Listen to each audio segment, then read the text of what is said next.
विशाल today से मैं आपका साथी, आपका मित्र कुणाल पंत।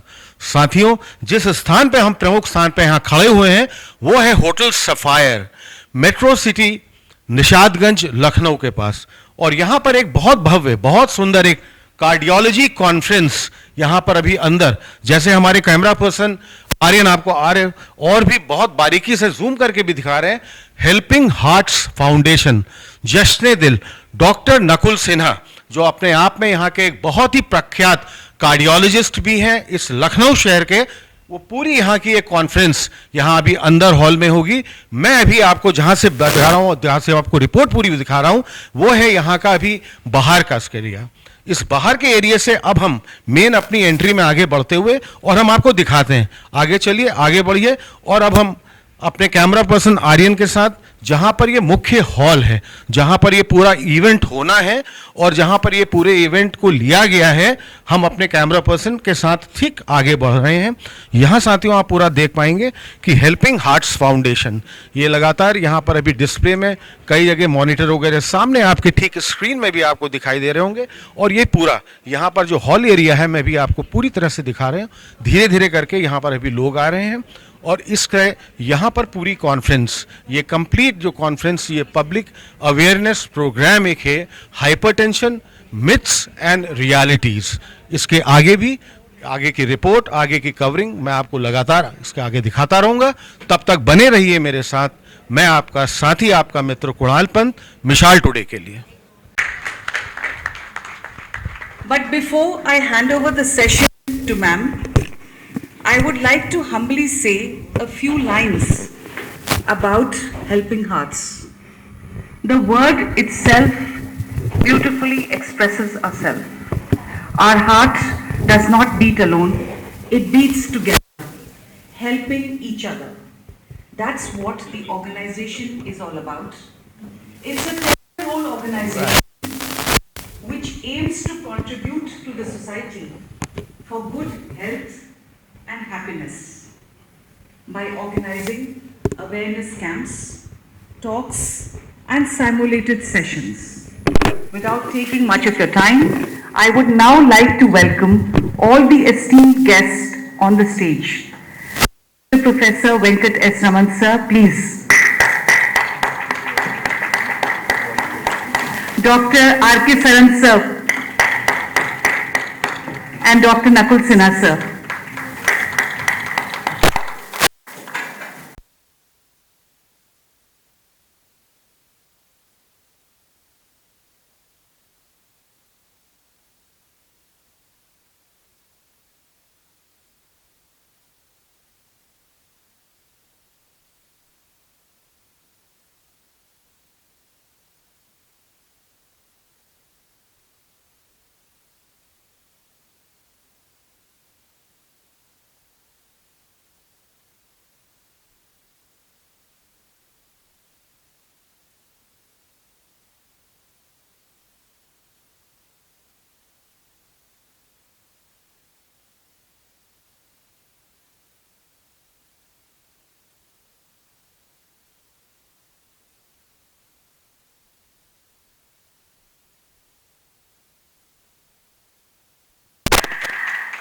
अपने दिल का कितना ख्याल रखते हैं ये आज आप दिखा रहे हैं। आप सब दिल वाले हैं और अपने दिल का ख्याल रखते हैं। इतनी धूप में इस मोहब्बत से आप अपने दिल की सेहत का ख्याल रखने आए हैं, इसके लिए हेल्पिंग हार्ट फाउंडेशन की तरफ से हमेशा आपको वेलकम होता है। जनाब, हम सब जो यहाँ बैठे हैं, हम सब की जिंदगी का एक ही मकसद है कि बस सुख, शांति, खुशी, और हम उसकी ही तलाश में, उसी सुकून, हमारा दिल यही चाहता है कि हम सुकून से रहें और उसी की तलाश में उम्र भर धड़कता रहता है ये हमारा छोटा सा नन्हा सा दिल। मगर क्या हम उस दिल को सुकून दे पाते हैं? अगर हम दे पाते उस दिल को सुकून, तो अस्पतालों में इतनी भीड़ नहीं होती। आज अस्पतालों में जिस तरह से लोग बेचैन होकर घूम रहे हैं, जिस तरह से बीमारियां बढ़ रही हैं, ये हमारे लिए बहुत चिंता की बात है। और इसलिए लगातार हमारी हेल्पिंग हार्ट फाउंडेशन ये कोशिश करती रहती है कि हम कुछ ऐसा करें कि लोग जिंदगी की बाकी मसले छोड़ करके सिर्फ अपनी सेहत पे ध्यान दें, क्योंकि सेहत है, जान है तो जहान है। हम सब ने कोविड के टाइम पे ये देख लिया कि एक सेकंड भी नहीं लगता है, सारी दुनिया की सारी माया सब कुछ छोड़ के हम लोग चले जाते हैं। तो क्यों अपने साथ ये अत्याचार कर रहे हैं? हम क्यों चाहते हैं कि हम बीमार रहें? जनाब, हम अपनी ख्वाहिशों, अपनी आकांक्षाओं, अपनी जो हमारी एम्बिशंस हैं, उसका इतना बोझ अपने दिल पे डालते हैं कि बस हमारा दिल बेचारा, आप सोचिए, रात दिन बिना छुट्टी लिए एक सेकंड की भी 24 घंटे धड़कता है, और जिस दिन उसने छुट्टी ली तो हम सबकी छुट्टी हो जाती है। तो हम सबका जो हमेशा मकसद होता है कि हम बार बार याद दिलाएं आपको कि सेहत सबसे इंपॉर्टेंट चीज है। सारे प्रोग्राम, सारे घूमना फिरना, कपड़े, दौलत, गाड़ियां, बंगले, ये सब एग्जाम है, सेहत सबसे इंपॉर्टेंट है। तो जनाब, सबसे बड़ी आजकल एक जो बात हो रही है वो है साइलेंट किलर। वो क्या है साइलेंट किलर? साइलेंट किलर माना जाता है कि जो आजकल हाइपरटेंशन है, ब्लड प्रेशर है, ये एक धीरे धीरे लोगों को पता ही नहीं लगता है, और वो लोगों के घरों में आ गया है। छोटे से छोटे बच्चे आजकल, अगर 15-16 साल के बच्चे से लेकर के बुजुर्ग तक, सब हाइपरटेंसिव हो रहे हैं। तो आप सोच रहे होंगे कि मैं इतनी इंटेलेक्चुअल और इतने ब्रिलियंट डॉक्टर की बीच में मैं क्या कर रही हूँ, what I am doing here? So I am representing the common man. मैं आप सबको कॉमन मैन की तरह एक रिप्रेजेंट कर रही हूँ। और I don't know anything about hypertension, I don't know anything, my slate is totally blank. So I am going to ask so many questions जो आप सबके भी दिमाग पे आते होंगे, मन पे आते होंगे, तो वो मैं आप लोगों से पूछेंगे। तो बी रेडी डॉक्टर साहब, मैं आप लोगों से बहुत सवाल करने वाली हूँ, और आप सब सोचेंगे कई बार मैं बहुत बचकानी हर बातें भी पूछ रही हूँ, पर बी रेडी। मेरे सारे सवाल, मतलब जैसे वो 100 सवाल होते थे यक्ष के, मेरे भी वैसे ही होने वाले हैं। तो मैं एक मॉडरेट कर रही हूँ, और आप सबके भी मन में अगर कोई बात आए तो प्लीज पूछेगा। ये बहुत इंटरैक्टिव सेशन है, फील फ्री, कोई संकोच मत करिएगा, कोई भी बात हो पूछेगा। मैं यहाँ बैठ करके सवाल पूछती हूँ, और मैं doctor Sinha, doctor Venkatesh, doctor Sanat साहब से बोलूंगी। या so we have question card also, तो आप उनको भी आप बांट दीजिए क्वेश्चन कार्ड्स, तो आप भेज भी सकते हैं। चलिए, can I have my questions here?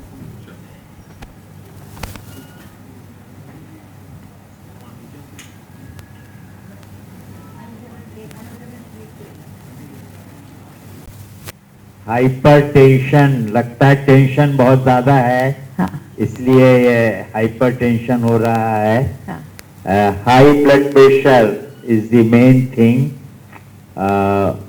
हम लोगों का ब्लड प्रेशर एक एडल्ट का 120 सिस्टोलिक, तो नीचे का 80 डायस्टोलिक मिलीमीटर्स ऑफ मर्करी होता है, और इसमें बहुत वेरिएशन होते हैं, day to day variation in one's life. Morning में कम होता है, कुछ बढ़ता है, इवनिंग में बढ़ता है, स्ट्रेस में बढ़ता है। डॉक्टर साहब आप चैप्टर आगे मत बढ़ाइए, अभी हम शुरुआत कर रहे हैं। जी जी, अभी ये तो हमारी पहला 120-80 है जी नॉर्मल, और 140-90 से ऊपर कंसिस्टेंटली रहता है, तब डेफिनेट उसको हम हाइपरटेंशन कहते हैं। ठीक है। और तो हाइपरटेंशन में जो मुझे थोड़ी बहुत बात समझ आती है कि इतना ब्लड का प्रेशर होता है। वैसे भी जिंदगी में हम लोग को परेशान करने के लिए बहुत सारे प्रेशर है, ऊपर से हाई ब्लड प्रेशर क्योंकि हम इतनी सारी मेंटल एंड फिजिकल प्रेशर से आजकल सोसाइटी में, आज की जिंदगी की भागदौड़ की जो एक रैट रेस में हम सब दौड़ रहे हैं, उसमें हम क्या कर रहे हैं, एक प्रेशर और डाल दे रहे हैं अपने दिल के ऊपर, वो है ब्लड प्रेशर। अब वो ब्लड प्रेशर बढ़ जाता है तो हमने सुना है कि आर्टरीज के ऊपर बहुत ज्यादा ब्लड का प्रेशर जाता है, तो आर्टरीज हर्ट होती हैं, आर्टरीज में बीमार, मतलब उनको वो खराब होने लगती हैं, उन पे फ्लैट सिमा होने लगता है। तो मैं डॉक्टर नकुल सिन्हा साहब आपसे बोलना चाहूंगी कि इसके बारे में आप थोड़ी सी अपनी कुछ स्लाइड और बता के डिटेल्स में थोड़ा सा बताएं हमको कि क्या कैसे हम कैटेगराइज करते हैं कि हाई ब्लड प्रेशर हो गया या लो ब्लड प्रेशर हो गया या नॉर्मल है, कैसे बताएंगे हम, और क्या वजह हो सकती है ये प्रेशर बढ़ने के। आप अगर कुछ हम लोग को स्लाइड से या जैसा बताना चाहें उसमें। बहुत दिनों बाद बड़ा सिंपल सवाल हमसे पूछा गया। मैंने वैसे इसी इनके करके सवाल का कोई जवाब नहीं होता, मगर इसका बड़ा सिंपल जवाब है। पहला कि क्या सवाल देखा कि हाइपरटेंशन कि कैसे पता लगता है, बिना नापे कोई तरीका नहीं। ज्यादातर लोग कहते हैं साहब मुझे लगा मेरा ब्लड प्रेशर बढ़ गया या कम हो गया, हम लोग इधर सुनते हैं इधर से निकाल देते हैं। ऐसे नहीं होता, बिना ठीक से नपाए, और ठीक से भी नपाना बहुत आवश्यक। अगर वो गलत नापा गया है तो कुछ भी आ सकता है, बढ़ सकता है, घट सकता है, पता नहीं लगेगा। तो बिना ठीक से नपाए कभी भी ब्लड प्रेशर के बारे में आप खुद ये न सोचें कि बढ़ा है, घटा है या नॉर्मल। दूसरा था कि इसका वजह क्या होती है। 95% इसको हम लोग मेडिकल भाषा में इडियोपैथिक कहते हैं, मतलब बिना वजह के। ये ग्रीक टर्म से शायद अब लिया गया है, बट इडियोपैथिक होता है प्राइमरी। और 5% केसेस में इसकी कोई वजह होती है जो ज्यादातर इलाज हो सकता है। कंप्लीट इलाज, क्योर। इलाज मतलब कंट्रोल तो ब्लड प्रेशर सब में ही हो जाएगा, कुछ में नहीं होता है। रेजिस्टेंट हाइपरटेंशन कहते हैं, उस पे डॉक्टर राम सर का शाम को ओरेशन है, मगर कंट्रोल ज्यादातर में हो जाएगा। वजह सिर्फ 5% में ऐसी होगी कि हमेशा के लिए ब्लड प्रेशर खत्म किया जा सके। बाकी अगर डेवलप कर गया है तो आपको उसके साथ रहना होगा, उसको कंट्रोल करना होगा।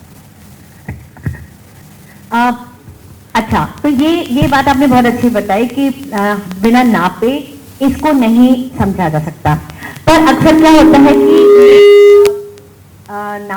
जब नापना शुरू करते हैं, उनको जरा भी थोड़ी सी तबीयत खराब लग रही होती, घबराहट हो रही होती है या सिर में दर्द होता, तो उन्हें लगता है उनका हाई ब्लड प्रेशर बढ़ गया है या लो हो गया है, तो वो बार बार अपना ब्लड प्रेशर लेते हैं।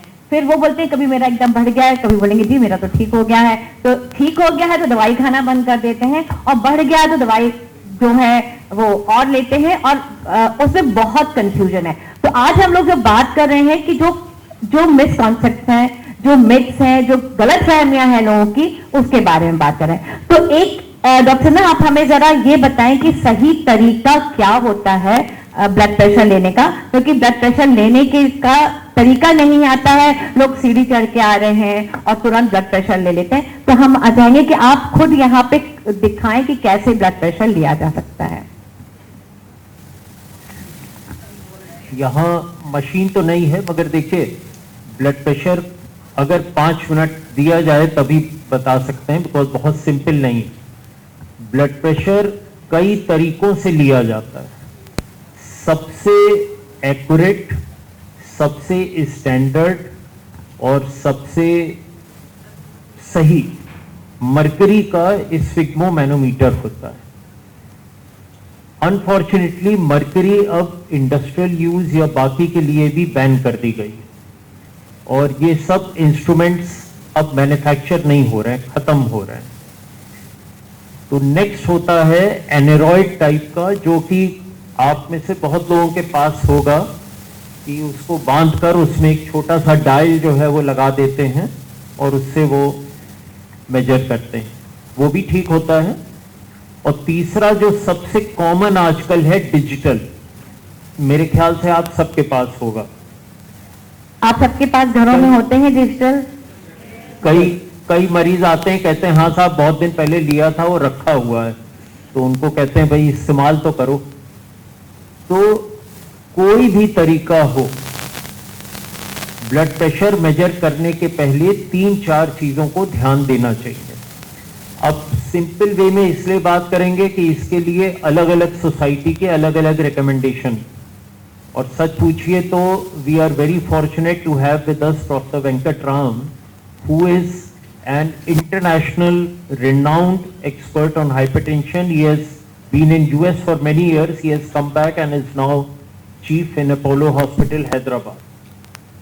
और सर के क्लासेस हम लोग बहुत सालों से जो है वो पढ़ते हैं, सुनते हैं और इनसे सीखते हैं. तो correct me if I am wrong, but blood pressure लेने के पहले आपको रिलैक्स रहना पड़ता है. आप अभी दौड़ के आए, अपना बैग रखा, जल्दी से ब्लड प्रेशर ले लो, गलत है. जो रीडिंग आएगी उसके कोई माने नहीं. आपने खाना खाया है, कोई ड्रिंक लिया है, कोई सॉफ्ट ड्रिंक भी लिया है, कोला ड्रिंक भी लिया हुआ है, हॉट टी, हॉट कॉफी, उसके तुरंत बाद आप ले रहे हैं, वो भी गलत है. पहले तो स्मोकिंग अब तो काफी कम हो गई है, पर कुछ लोग अभी भी स्मोक करते हैं. स्मोकिंग के बाद नहीं लेना चाहिए. आपको रिलैक्स करके किसी नॉर्मल ठंडे एटमॉस्फेयर में, मतलब कि बहुत गर्म या बहुत ठंडा ना हो, वो कंफर्टेबल एटमॉस्फेयर हो, और आप कुर्सी पे बैठे तो पीछे पीठ का सपोर्ट होना चाहिए. अगर आप यूं करके बैठे हैं तो ये ठीक नहीं है. पीठ का सपोर्ट के बाद आपके पैर भी, कई लोग ऐसे क्रॉस लेगेड बैठते हैं. क्रॉस लेगेड भी करेक्ट नहीं है. उसके बाद जो आपका हाथ है और जो मशीन रखी गई है, हॉरिजॉन्टल लेवल होना चाहिए. बहुत फर्क नहीं है. हाथ यूं मुड़ा नहीं हो, वरना गलत आएगा. और जब भी ब्लड प्रेशर नापा जा रहा है तो आपको हाथ स्टिल रखना चाहिए. और आजकल के संदर्भ में सबसे इंपॉर्टेंट कि ये नहीं कि आप एक हाथ से मोबाइल पे बात कर रहे हो, दूसरे से ब्लड प्रेशर ले रहे हैं. ये नहीं परमिसिबल. वैसे तो इसके बहुत से और भी प्रिकॉशन बताए जाते हैं. इनफैक्ट हम लोग जब एग्जाम लेते थे एमडी का, तो किसी को अगर परेशान करने का कभी कभी लगता था तो उससे बस ये कह देते थे कि सारे प्रिकॉशन ब्लड प्रेशर मेजरमेंट के बता दो. वो कभी आज तक कोई नहीं बता पाएगा. एम आई राइट सर? तो आस्क यू नाउ, बेसिकली आप इस तरह से ब्लड प्रेशर नापें तो ज्यादातर आपका ठीक आएगा. आप जो प्रिकॉशंस की बात कर रहे थे, क्या मैं आप पूछ सकती हूँ आप लोगों से कि जो आपके जो राइट वे आपने भी हमको ब्लड प्रेशर नापने के तरीके बताए, तो एक तो कब नापना चाहिए लोगों को? क्या हाई ब्लड, हमको समझ है कि it is high blood pressure. Do we have any symptoms?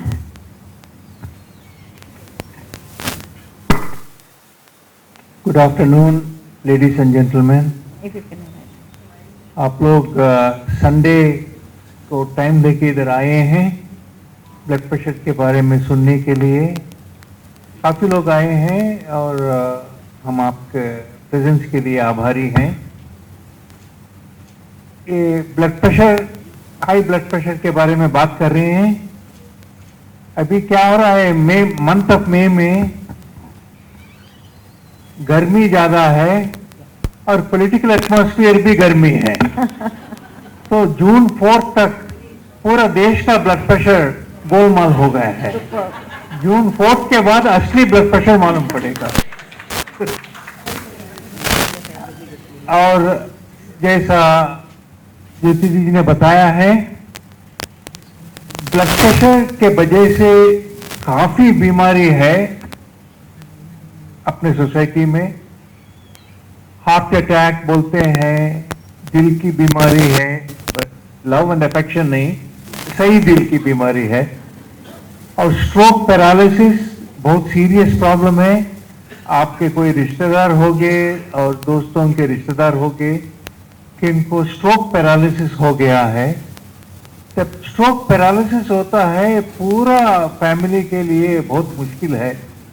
वो एक है. और तीसरा जो है किडनी फेलियर.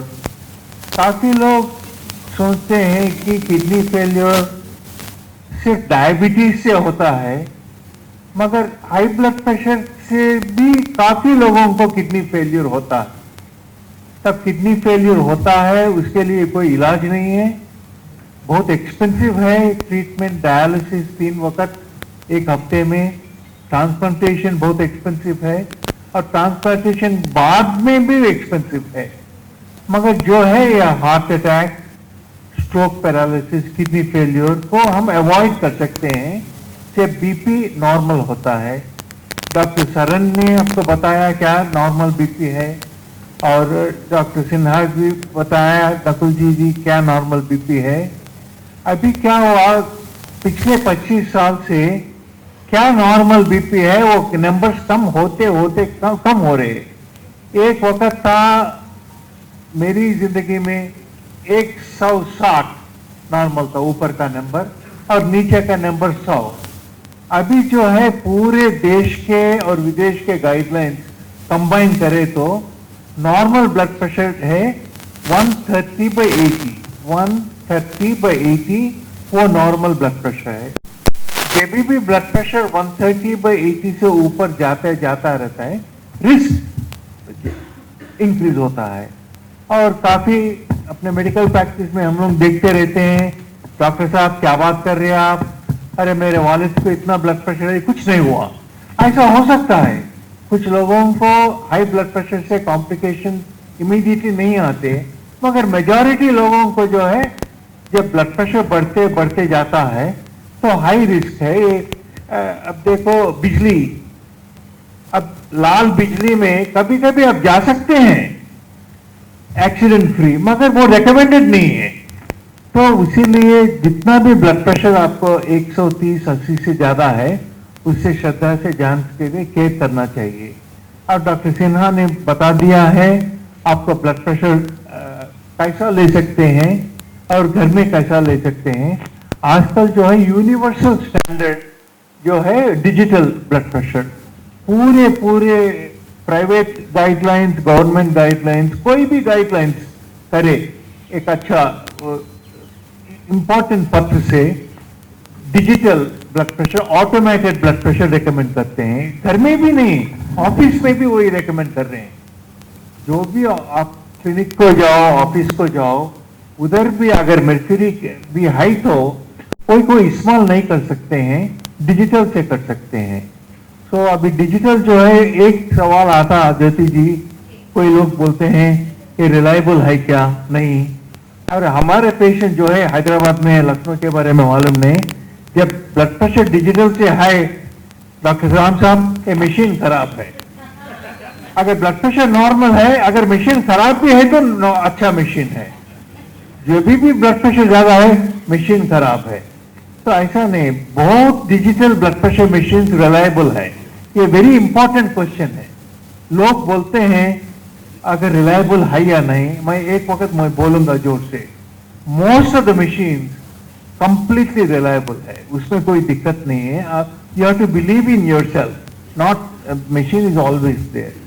तो अब बैठने के लिए डॉक्टर सिन्हा ने बताया है बैठ के कैसा लेना चाहिए। और एक सवाल आता है ज्योति जी कि पेशेंट्स के सवाल, कौन से हाथ में बीपी लेना चाहिए, राइट हैंड? बहुत मैं सवाल पूछने वाली थी आपसे। ये काफी है। रिकमेंडेड जो है, अगर आप राइट हैंडेड है तो राइट हैंड में लेना। ऐसा नहीं है कि टेबल लेफ्ट हैंड पे है, लेफ्ट हैंड पे लेने के लिए, ऐसा कुछ नहीं। राइट हैंडेड पर्सन के लिए राइट हैंड, लेफ्ट हैंडेड के less than 5% of the population is left handed, वो लेफ्ट हैंड में देना। ये मेरे थोड़े 2-3 रिमार्क है ब्लड प्रेशर मेजरमेंट के बारे में। बहुत अच्छा चलिए, अब ब्लड प्रेशर कम है, ज्यादा है, अभी हम एक हाइपर टेंशन की तो बात करें, पर एक मैं यहाँ पे एक छोटा सा सवाल ले लेती हूँ आप लोग से कि कई बार लोगों को चक्कर आ रहे होते हैं, सिर में दर्द हो रहा होता है, घबराहट हो रही होती है, पैरों में झंझनाहट हो रही होती है, और वो वजह होती है कि लो ब्लड प्रेशर होता है। तो ये जिसके पास ब्लड प्रेशर नहीं है वो नहीं समझ पाता, या कहीं आप ऐसी जगह में हो जहां पे आपको ब्लड प्रेशर नहीं नाप सकते, तो ये भी एक कंफ्यूजन होता है। और इसके साथ एक और चीज जुड़ जाती है, वो है डायबिटीज वाली। क्योंकि कई बार होता है कि डायबिटिक पर्सन को अगर पसीने आ रहे हैं, चक्कर आ रहे हैं, तो वो सोचेगा कि ब्लड प्रेशर लो है कि हाई है, कि हमारी शुगर बढ़ी हुई है, शुगर कम है तो वो शुगर ले लेता है। तो ये चीजें बहुत कैसे, थोड़ी सी एक माइन्यूट सी बात है, बस एक आम जनता, आम पब्लिक कैसे इस बात को समझे कि अगर वो बाहर उस समय वो ब्लड प्रेशर नहीं ले सकते हैं, तो what are the small difference जो है इसमें हम क्या कर सकते हैं? आई थिंक ये जो मैं अगर मुझे धूप में जाऊं, मुझे चक्कर आए, तो ये मेरे दिमाग पे आएगा, मेरे पास तो ब्लड प्रेशर नापने की मशीन है, तो what can I do? Dr. Sharan also to comment, very senior person, very senior person. He will also help me with the answer. जी जब लोगों को चक्कर आता है, काफी अलग अलग कारण होते हैं, और जिनको चक्कर आता है यूजुअली वो लो ब्लड प्रेशर से नहीं है। कोई कान में बीमारी हो, और कोई शुगर का चेंजेस हो, और स्वेटिंग ज्यादा हो, और एक मैं बोलता हूं लोगों को बहुत कॉमन है, लो बीपी। डॉक्टर साहब मुझे लो बीपी है। कौन बोले हैं? अच्छा ठीक नहीं है, लो बीपी है। हैदराबाद में मेरे पास अपोलो में आते थे पेशेंट्स, जनरली जो सेक्रेटेरिएट में काम करते हैं, डॉक्टर राम मेरा लो बीपी है, मैं कैजुअल लीव दे रहा हूं आज। क्यों? बीपी लो है। अरे बीपी लो नहीं है ना साहब, लिखो ना लो बीपी बोल के। ऐसा है, लो बीपी प्रॉब्लम नहीं है कम्युनिटी में, ऐसा कुछ नहीं है। अगर बीमारी है तो बीपी लो हो सकता है, मगर ब्लड प्रेशर मेडिसिन से कभी बीपी लो नहीं होता है। अगर आप ठीक से खा रहे हैं, ठीक से पी रहे हैं पानी ये मौसम में, तो लो बीपी बहुत बहुत बहुत कम है। तो अगर आपको चक्कर है तो एक कारण लो बीपी है, मगर बहुत अलग अलग कारण भी होते हैं। बिल्कुल सही कहा है। मैं तो इसमें स्ट्रांगली बिलीव करता हूं कि 10 लोगों में अगर ब्लड प्रेशर है और 20% पॉपुलेशन में है, तो यहाँ जितने बैठे हैं उसमें से every 5th person is having blood pressure. तो 8 out of 10 do not have any symptoms। इस चीज को जब तक हम समझेंगे नहीं, तब तक हम ये मान के चलेंगे कि हमारा को अगर सिम्टम है तब हमारा ब्लड प्रेशर बढ़ा हुआ है, और हमें सिम्टम नहीं है तो हमारा ब्लड प्रेशर नॉर्मल है। डॉक्टर वेंकट साहब ने जो बताया, ये लॉन्ग टर्म ब्लड प्रेशर रहता है, तब हार्ट, किडनी, ब्रेन स्ट्रोक और सब ऑर्गन्स पे इफेक्ट होता है। जब ब्लड प्रेशर 160, 170/100, तो कॉमन 80% जो ब्लड प्रेशर होते हैं वो 160, 100, 105 के कम वाले होते हैं। 20% पॉपुलेशन में इसके ऊपर होते हैं। तो एक तो ये बहुत इम्पोर्टेंट है कि सिम्टम से इसको ना समझा जाए। दूसरा, अब सुबह को मैं ब्लड प्रेशर की 2 टैबलेट लेता हूँ, तो उस समय मेरा ब्लड प्रेशर 120/80 होता है। तो मैं ये सोचता हूँ कि दवाई मैं खाऊं या ना खाऊं, क्योंकि बहुत से मरीज मेरे से कहते हैं साहब मेरा सुबह का ब्लड प्रेशर ठीक था तो मैंने दवाई नहीं ली। तो जब मैं नहीं लेता हूँ अपनी सुबह की दवाई, तो दोपहर तक, शाम तक मेरा ब्लड प्रेशर 140/90, 145/90 तक जाने लगता है। तो 120/80 अगर आपका ब्लड प्रेशर है, नॉर्मल है, तभी भी आपको ड्रग अपनी लेनी है, जो भी प्रिस्क्राइब की गई है डॉक्टर ने। कितनी डोज देनी है, क्या देनी है, दवाई देना है नहीं देना, वो तो डॉक्टर डिसाइड करेगा। But once he has decided कि ये आपको ये डोज देनी है, तो उसको लेना है, क्योंकि ड्रग का इफेक्ट 24 घंटे रहता है, और 24 घंटे में 20 घंटे रहता है ज्यादातर। तो सुबह तक ब्लड प्रेशर का इफेक्ट खत्म होने लगता है, तो वही टाइम है 8, 9, 10, 11, 12 के बाद वो बढ़ेगा। और दूसरे ये कि लो ब्लड प्रेशर नाम की हमारी कोई चीज ही नहीं है।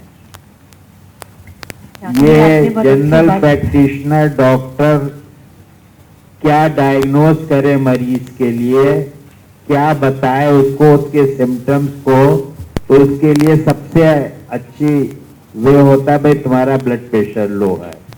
तो ये चीज वो ठीक है, हमें डायरिया हो रहा है, हमको लूज मोशंस हो रहे हैं, हमको कोई बीमारी है, एक्चुअल बीमारी है, हम सफर कर रहे हैं, तब तो ब्लड प्रेशर लो हो ही सकता है, but chronic low blood pressure से जो लोग कहते हैं मेरे को लो ब्लड प्रेशर की बीमारी है, वो कोई चीज नहीं होती है। डॉक्टर साहब, आप मुझे बहुत अच्छी बात बताई कि लो ब्लड प्रेशर जैसी कोई चीज़ ही नहीं है, पर मोस्टली मैं तो पेशेंट से डायरेक्ट कनेक्ट नहीं करती हूँ, पर थ्रू डॉक्टर सिन्हा मेरे पास बहुत फ़ोन आते हैं कि मेरा ना 50 हो गया है, 60 40 हो गया है बीपी, तो मैं क्या करूँ? क्या डॉक्टर सिन्हा के पास चला जाऊँ दिखाने के लिए? मैं हंसती हूँ कि भाई नीम हकीम जान, मुझसे मत पूछिए, आप लोग वहाँ जाइए। एनीवे, अच्छा, अब ब्लड प्रेशर को कंट्रोल करने के लिए, जो ब्लड प्रेशर हाई ब्लड मतलब हाइपरटेंशन की हम यहाँ बात कर रहे हैं फिर से, तो क्या करना चाहिए और क्या नहीं करना चाहिए? उसके लिए भी आम पब्लिक में बहुत कंफ्यूजन होता है, तो what are the things we should do और वी शुड नॉट डू? अपनी जो लाइफस्टाइल है उसमें हमें क्या चेंजेस लाने चाहिए ताकि हमारा ब्लड प्रेशर एक नॉर्मल रहे और वो कर सकें? Sinha, would like to tell something lifestyle पे और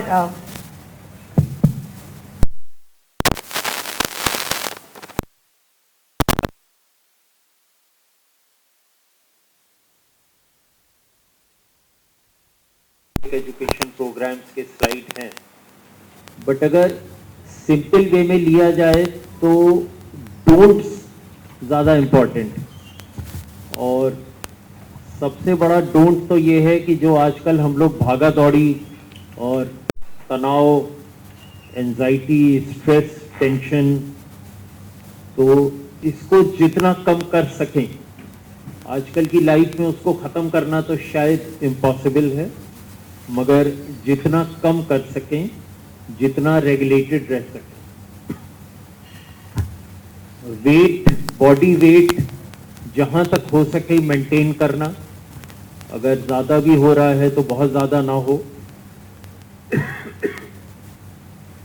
रेगुलर फिजिकल एक्टिविटी, अब फिजिकल एक्टिविटी को नापने के भी तरीके हैं, पर सिंपल ये है कि ऐसी एक्टिविटी जिसके दौरान हमको हल्की सी या तो सांस फूल रही हो या पसीना आ रहा हो, ऐसी एक्टिविटी 20 से 25 मिनट हफ्ते में कम से कम 5 दिन ज़रूर करें।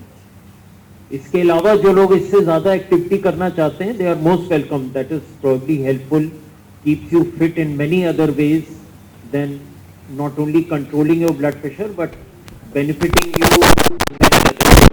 और भी बॉडी सिस्टम्स को फायदा होता है फिजिकल एक्सरसाइज से।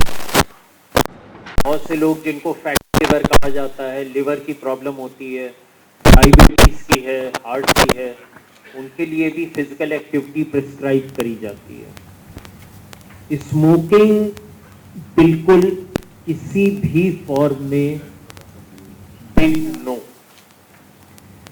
कई लोग कहते हैं साहब तो हम थोड़ा सा कश लेके और हटा देते हैं, नो। Passive smoking, no. अगर आपके आसपास वाले भी स्मोक कर रहे हैं तो you are having 75% exposure similar to what if you would have been smoking. Smoking का टोबैको यूज भी किसी फॉर्म में उतना ही नुकसानदेह। पहले ये कंसेप्ट था कि bidi is safer, in fact bidi is more harmful, but it's not that cigarette is less harmful. Pipe, hookah, everything अगर टोबैको बेस्ड है आपका इनहेलेशन या उसका, तो उसके बहुत से नुकसान हैं, तो that is a big no. Alcohol अगर एक्सेस है या बिंज ड्रिंकिंग है, बिंज आप लोग शायद ज़्यादा बेहतर समझते हो, बट एक बार में अगर आपने, जैसे यूजुअली सैटरडे इवनिंग पार्टी में लोग ज़्यादा ले लेते हैं, तो binge drinking is harmful and obviously excessive drinking is harmful. Although ये बहुत पब्लिसाइज किया जाता है कि 2 पैक्स रादर वाइन आप हफ्ते में 1-2 बार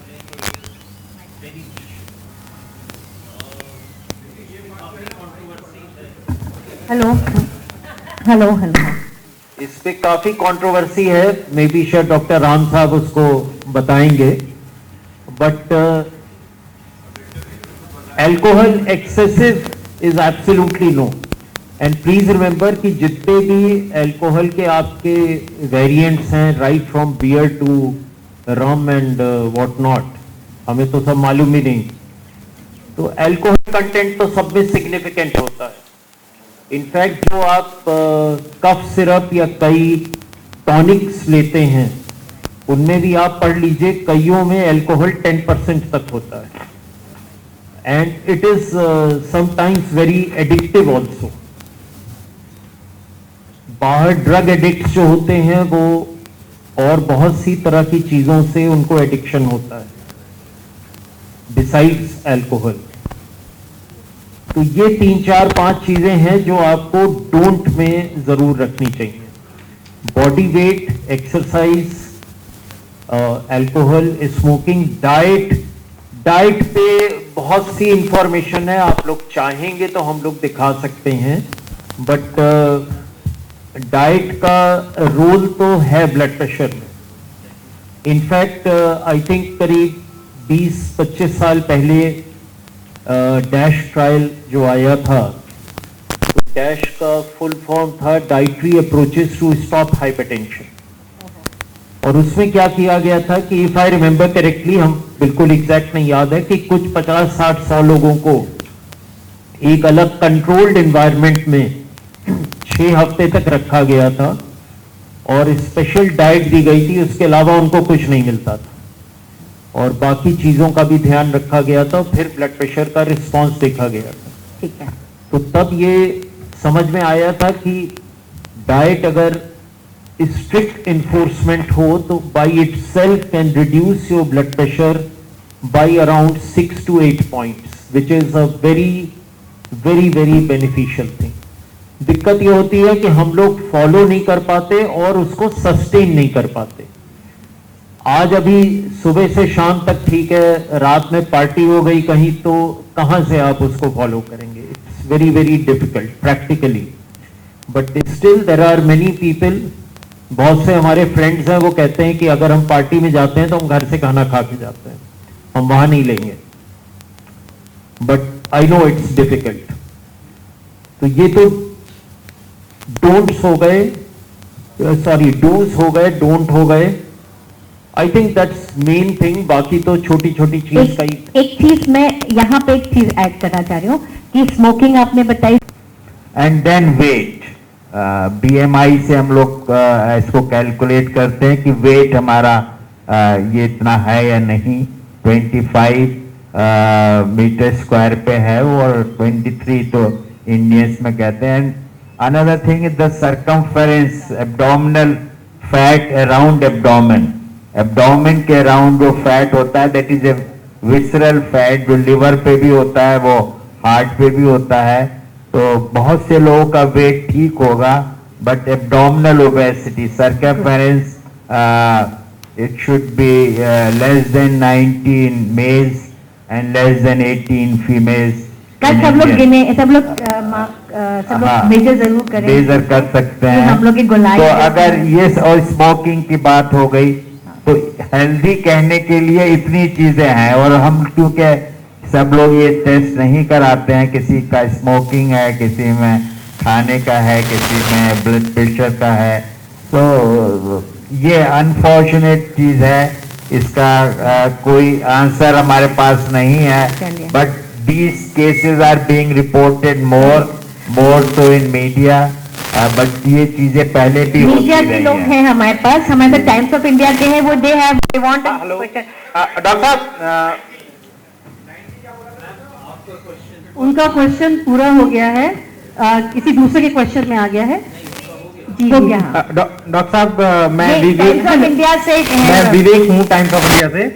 मुझे ये पूछना था कि सर, कोई एक पर्टिकुलर पॉस्चर होता है जिसमें आप ब्लड प्रेशर लेना चाहिए, दूसरे पॉस्चर में डिफरेंट रीडिंग आएगी, या जो लोग बीमार नहीं हैं उनको कैसे बेसिकली किस पॉस्चर में अपना ब्लड प्रेशर रीडिंग है? ये पूरा डिटेल में कवर कर विवेक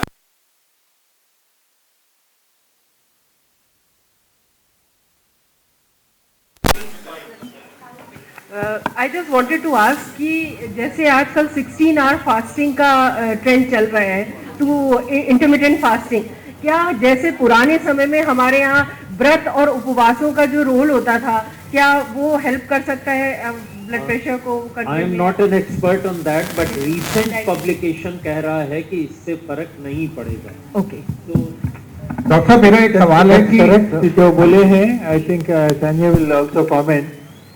इंटरमिटेंट फास्टिंग बोले तो, बट जब आप खाते हैं, ज्यादा खाते हैं, फास्ट नहीं करे तो इसीलिए कुछ फर्क नहीं पड़ता अभी तो। No evidence at all. और एक वन डाइटिशियन की कमेंट, और जो है शरण से बताया डॉक्टर शरण, एक्सरसाइज के लिए, वॉकिंग के लिए, ब्रिस्क वॉकिंग के लिए काफी लोग जो है स्लो वॉकिंग चल रहा है, गाने सुन रहे हैं, पॉलिटिकल स्पीचेस सुन रहे हैं, इत्मीनान से चल रहे हैं। That is called relaxation, that is not called exercise. तो काफी फर्क है। और हमने देखा काफी कुत्ते के साथ जाते हैं, और मैं देखा इंडिया इंटरनेशनल सेंटर दिल्ली में कुत्ता भाग रहे हैं, आप बैठे हुए हैं। ये बहुत कॉमन सीन है इंडिया इंटरनेशनल सेंटर में। अच्छा सोफा में बैठे हुए हैं और कुत्ता भाग रहा है, वो एक्सरसाइज नहीं है। डॉक्टर साहब मेरा सवाल ये है कि अगर हम बीपी की दवा ले रहे हैं, सिचुएशनल हमें बीपी है, और उसके बाद हमने अपने आप को मेंटेन किया, थोड़ा ठीक कर लिया, उसके बाद अगर नॉर्मल हो रहा है तो हमें दवा कैसे कम करनी चाहिए या बंद करनी चाहिए? वेरी इंपॉर्टेंट क्वेश्चन, ये बहुत रूटीन है। ओके, और आप मेरा आंसर भी एडिट कर सकते हैं। तो ये एक है, ये बहुत कॉमन है अपने सोसाइटी में और मेरे रिश्तेदारों में भी, बिलीव इट और नॉट, काफी कॉमन है। बीपी के लिए मेडिसिन ले रहे हैं, बीपी नॉर्मल हो गया है, छोड़ दिया है। ये बीपी मेडिसिन एंटीबायोटिक नहीं है। जब आपको बीपी है, डायबिटीज है, कोलेस्ट्रॉल है, ये क्रॉनिक कंडीशन है। और क्रॉनिक कंडीशंस के लिए जब नॉर्मल होता है, अगर दवा के वजह से नॉर्मल हुआ है तो दवा कंटिन्यू करना, दवा डिसकंटिन्यू करने के लिए कुछ कारण होना चाहिए। बहुत कॉमन है, वेरी कॉमन। बीपी नॉर्मल हो गया, खत्म हो गया, और 3 महीने के बाद हार्ट अटैक होता है। ऐसा वेरी बहुत अच्छा सवाल है। तो डॉक्टर क्या होता है ना कि दवा खाने से लो होता जा रहा है, मतलब पहले जो 80-120 के बजाय अगर 70-110 होने लगा, तब मुझे क्या करना चाहिए? दवा क्या कुछ काम करना चाहिए? अच्छा, एक क्वेश्चन पहले भी आया था, यहाँ से लो बीपी के बारे में कुछ क्वेश्चन आया था। लो बीपी, अगर लो बीपी हुआ, बहुत लो बीपी हुआ, अगर आप चल सक रहे हैं, बात कर सकते हैं, day to day activities normal है, उससे कोई दिक्कत नहीं है। अगर लो बीपी से आपका लाइफस्टाइल, चल नहीं सक रहे हैं, सोच नहीं सक रहे हैं, वो डेंजर है। अगर लो बीपी से आप एक्टिविटीज नॉर्मल है तो उससे कोई दिक्कत नहीं है। लेडीज में low BP is very common, और day to day activities normal है, इसके लिए कि बीपी नहीं बढ़ा सकते। ये क्वेश्चन मैंने शुरू में भी आंसर किया था कि मॉर्निंग में जब मैं अपना ब्लड प्रेशर कभी चेक करता हूँ 120/80 आता है, तो उसके बाद 2 टैबलेट ब्लड प्रेशर की जो मैं खा रहा हूँ वो खाता हूँ। तो क्योंकि नहीं खाता हूँ जिस दिन, तो दोपहर शाम तक वो ब्लड प्रेशर बढ़ता है। अब 110/70 कंसिस्टेंटली आ रहा है आपका ब्लड प्रेशर, और पहले 140/90, 150/90 रहता था। तो अगर कोई तकलीफ नहीं हो रही है आपको, जैसा कि डॉक्टर राम ने बताया, कोई कमजोरी फील नहीं कर रहे हैं, कोई चक्कर नहीं आ रहा है, कोई प्रॉब्लम नहीं, तो इवन 110/70 भी अच्छा है। But if it is consistent then I will think of reducing the dose. But अगर मैं रिड्यूस करूंगा डोज तो वॉच करूंगा उसको। अगर वो फिर 135, 130/80 के ऊपर जा रहा है तो फिर वही डोज लाएंगे। तो ये हम ब्लड प्रेशर देख के ब्लड प्रेशर की दवाई खाएंगे। अगर ब्लड प्रेशर बढ़ा हुआ है तो दवाई नहीं खाएंगे, और ब्लड प्रेशर नॉर्मल है तो दवाई नहीं खाएंगे और जब बढ़ेगा तब खाएंगे, ये तो बहुत कंफ्यूजन कर रहा है। ये जितना नुकसान डिजिटल ब्लड प्रेशर ने किया है वो डॉक्टर्स को बहुत परेशान कर दिया है। हर every time there is a telephone कि मैंने ब्लड प्रेशर नापा हो 170/80 आ रहा है और परेशानी क्या करे, और भाग दौड़ इमरजेंसी, करेक्ट रीडिंग ही नहीं ली होगी पहले तो, फिर 2-3-4 मिनट के आ जाए, रिपीट करके देख लीजिए, प्रॉपर देख लीजिए, बट वो पैनिक ही बहुत होता है। तो इसके बहुत ज्यादा क्वेश्चंस हैं, बट जो आपका स्पेसिफिक था ड्रग की डोज रिड्यूस करना बहुत कम जरूरत पड़ती है, लेकिन जब भी करी जाए तो उसको वॉच कर लिया जाए ओवर डेज एंड वीक्स कि वो फिर से वापस नॉर्मल। डॉक्टर अब हम लोग सर ये पल्स रेट मैं- 100 के ऊपर आ रही है। ब्लड प्रेशर और पल्स रेट तो अलग अलग चीजें हैं। अगर 100 आ रहा है तो उसका कुछ रीजन होगा, उसको हिसाब से ठीक किया जाएगा। और हम लोग ब्लड प्रेशर में अगर जिसका हार्ट रेट ज्यादा होता है तो कुछ दवाएं ऐसी होती हैं जो ब्लड प्रेशर और पल्स को जी। दोनों को कंट्रोल करें। बहुत अब हम बस एक सवाल और लेते हैं, क्योंकि इस वक्त हम जो क्विज खेलने जा रहे हैं उसमें भी आपके बहुत सारी क्वेरीज की वो बात आ जाएगी।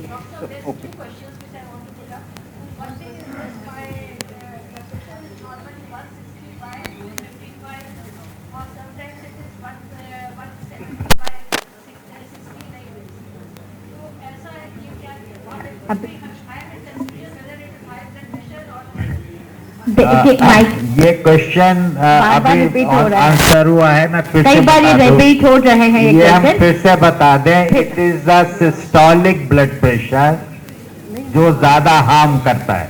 जो ऊपर वाला ब्लड प्रेशर है वो ज्यादा हार्म करता है। आपकी एज के लिए 140 होना चाहिए, तो it must be brought down to that.